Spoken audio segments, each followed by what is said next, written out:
Ayun what's up mga boys? Isang mapagpalang araw. Salamat muli sa pagdalaw. Anong meron sa atin ngayon? Kain tayo ng lunch dito.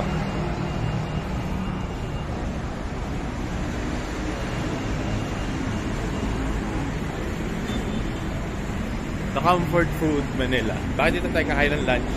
May discount kasi pag Found-Ever employee ka. Ayan Kaya try natin. First time ko dito. Tingnan kung may menu ko na makakain. Okay lang pong binablog ko. Thank you. May menu po. Thank you. Wait lang mga boards. Wait lang pagkain. Okay. Ka-order na tayo. Hintayin lang natin. Hintayin natin i-deliver yung food.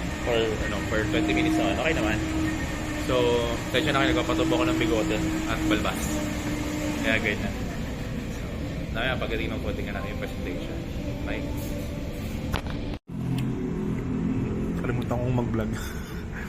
So, ngayon mga birds tayo, Comfort Food Manila. Beef pares. Mango shake. So, tinikman ko agad, di ako nakapag-vlog, pero sulit ang paghihintay. Mainit yung serve nila, so 15 to 20 minutes preparation time. Sulit naman siya. Okay? So, punta kayo dito. Sa office to mga taga Found-Ever, nababa lang siya. So, kung naka-lunch time kayo, hindi naman matagal yung i-consume na time niya. Maganda yung place, maganda yung lugar, tahimik. So, kung gusto nyo mag-unwind sa stress na mga trabaho natin, dito kayo. The Comfort Food Manila. Okay? Kain mo na mga boards, tapos inumin natin yan. Okay? Mamaya ulit.